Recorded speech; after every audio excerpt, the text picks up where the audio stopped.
എന്താ വിശേഷം? അപ്പ അറിഞ്ഞില്ലേ? ജി പറഞ്ഞ വഷളവർത്താനം വെച്ച് പറഞ്ഞ് മാത്രം പറഞ്ഞതല്ല. ഇന്നലെ പ്രിയങ്ക ഗാന്ധി സഭയിൽ പറഞ്ഞതാണ്. ആരാണ്? ധർമ്മേന്ദ്ര പ്രധാൻ രാജിവെച്ചൊഴിയുന്നു. പുതിയ വരുന്ന വിദ്യാഭ്യാസ മന്ത്രി പ്രഹ്ലാദ് ജോഷി നാട്ടുകാരുടെ ഭാഗ്യദോഷം അല്ലാതെ എന്ത് പറയാനാ?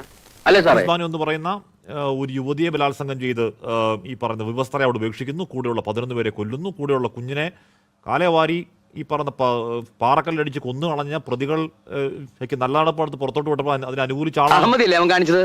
നാലാളറിയിട്ട് അവൻ മഹാ തെമ്മാടിയാണെന്ന്. പാർലമെന്ററി കാര്യ മന്ത്രിയായിരുന്ന അദ്ദേഹം ആ സമയത്ത് എന്താണ് കോടതിയുടെ നടപടി എന്ന് പറഞ്ഞിട്ട് മാത്രമേ ഉള്ളൂ. കാശ്മീർ കാര്യം ഒരു ചർച്ചയ്ക്ക് എത്രമാത്രമാണെങ്കിലും രാഷ്ട്രീയം പറയാൻ വേണ്ടി തയ്യാറാണ്. ഒരു ചർച്ചയ്ക്ക് എത്രമാത്രമാണെങ്കിലും ഐഡിയോളജി പറയാൻ വേണ്ടി തയ്യാറാണ്. പക്ഷേ ഇമാതിരി നോക്കി ഈ രാജ്യത്തിന്റെ ചരിത്രത്തിൽ തന്നെ ഏറ്റവും കൂടുതൽ വർഗീയ കലാപങ്ങൾ നടന്നിട്ടുള്ള കോൺഗ്രസിന്റെ കാലഘട്ടത്തിലാണ്. ആൾക്ക് തീരെ വിദ്യാഭ്യാസം വിവരമൊന്നും ഇല്ലേ? വിഡ്ഢിത്തിരെ പറയുള്ളൂ. രാജ്യത്തിന്റെ ചരിത്രത്തിൽ ഏറ്റവും വലിയ കൂട്ടക്കലം, വംശീയ കൂട്ടക്കലം എന്നുള്ള സിഖ് വിരുദ്ധ കലാപം നടക്കുന്നത് കോൺഗ്രസിന്റെ കാലഘട്ടത്തിലാണ്. സിഖുകാരുടെ വീടിന് എസുന്ന നമ്പരും മാർക്ക് വിട്ടിട്ട് ഇവർ വോട്ടർ പട്ടിക വെച്ചിട്ട് ആൾക്കാരെ സിഖുകാരെ കൊന്നു കളഞ്ഞിട്ടുണ്ട്. കഴുത്തിൽ ടയർ ഇട്ടിട്ട് കത്തിച്ച് കളഞ്ഞിട്ടുണ്ട്. അഭിപ്രായം ചോദിച്ചാൽ തനിക്ക് തോന്നുന്ന അഭിപ്രായമാണ് പറയുന്നത്.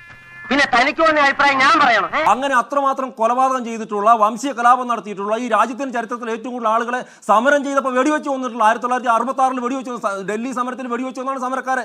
94 മധ്യപ്രദേശിൽ വെടിവെച്ച് കൊന്നാണ് ദിഗ്വിജയ് സംഘ.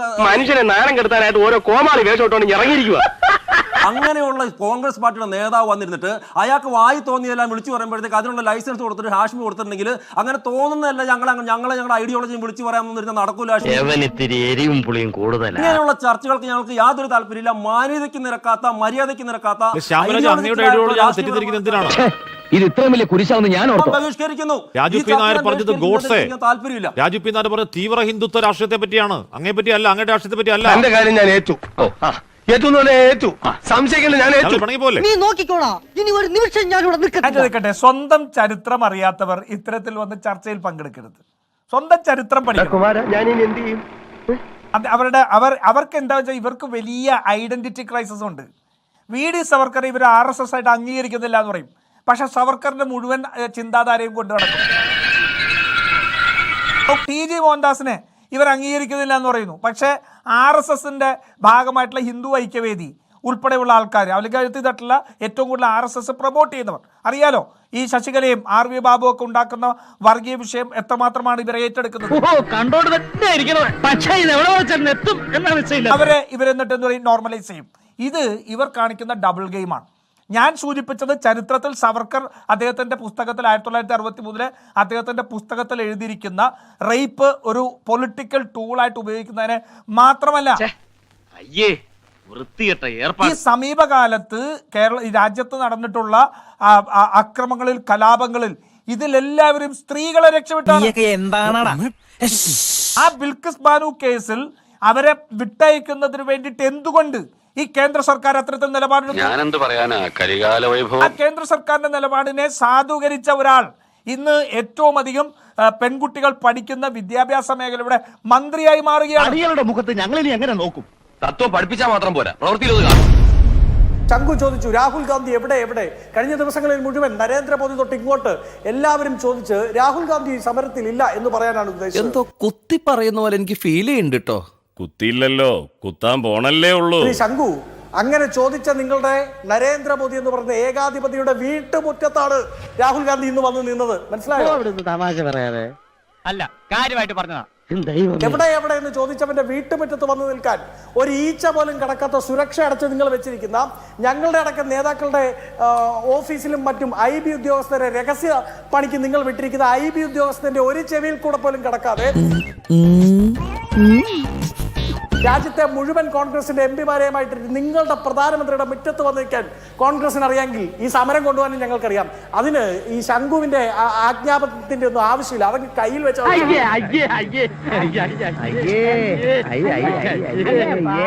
ഞങ്ങൾ ഈ സമരം ഇന്നും ഇന്നലെ തുടങ്ങിയില്ല. പിന്നീട് അദ്ദേഹം പറഞ്ഞു ഡീൻ കുര്യാക്കോസിനെ പിടിച്ചു തള്ളി ഡീൻ കുര്യാക്കോസ് തിരിച്ചു തള്ളുന്ന ചിത്രം കാണിക്കാമോ എന്ന് അഭിലാഷിനെ വെല്ലുവിളിക്കുന്ന കേട്ടു. ഞാൻ കാണിക്കല്ലോ. എന്തിനാ അഭിലാഷ് കാണിക്കുന്നത്?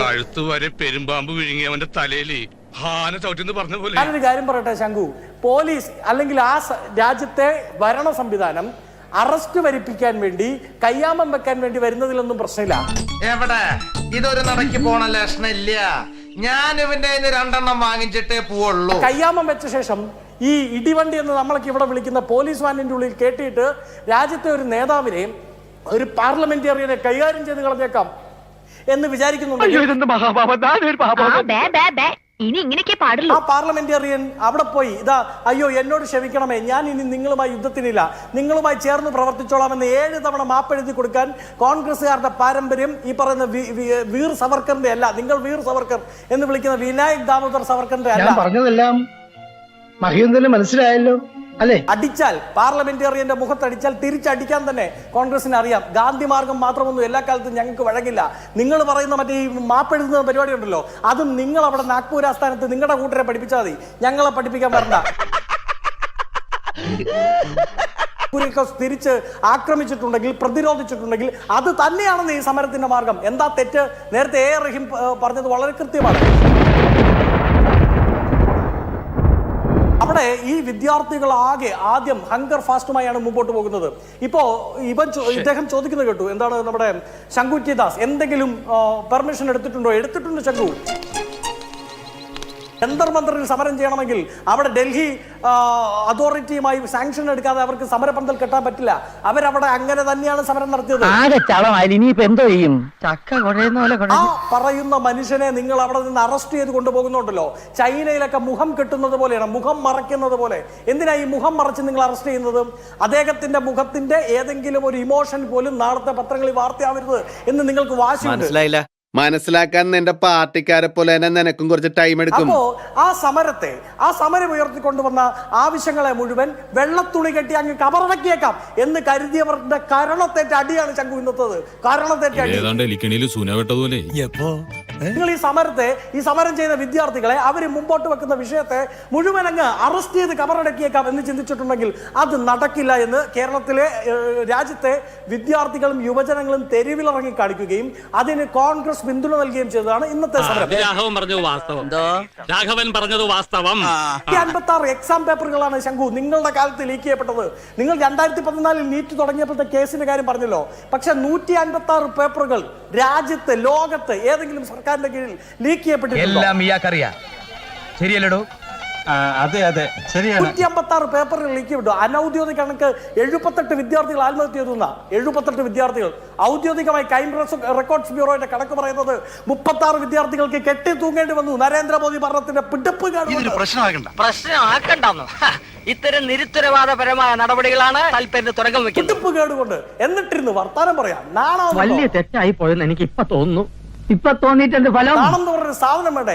വിദ്യാർത്ഥികൾ മുഴുവൻ ഡൽഹി ആസ്ഥാനത്ത് സമരത്തിന് വന്നിട്ട് ദില്ലി പോലീസ് ബാത് കരോ ഹാവോ ഹമാരെ സാത്ത് ചലോ, ഞങ്ങളുടെ അടുത്ത് വന്ന് സംസാരിക്കുന്നു ദില്ലി പോലീസിനോട് വിദ്യാർത്ഥികളും രാജ്യത്തെ ഈ ഭരണാധിപന്മാരോട് മുഴുവൻ പ്രതിപക്ഷം പറഞ്ഞു. എങ്ങനെയെങ്കിലും ഒന്ന് ജീവിച്ചോ. അങ്ങനെ നിങ്ങൾ ജീവിക്കാൻ ഞങ്ങൾ സമ്മതിക്കൂല. സമ്മതിക്കോ? ഇല്ല. ലെറ്റ്സ് ഹാവ് എ ടോക്ക് എന്ന് പറയാനുള്ള ആർജവമില്ലാത്ത. വിഷമിക്കാതിരിക്കും, നമുക്ക് സമാധാനമായിട്ടിരുന്ന് ആലോചിക്കാം. എങ്ങനെ സമാധാനം ഇരിക്കോളൂ. അപ്പോ നാളെ നേരത്തെ തന്നെ ഇങ്ങോട്ട് എത്തണം കേട്ടോ? ശരി.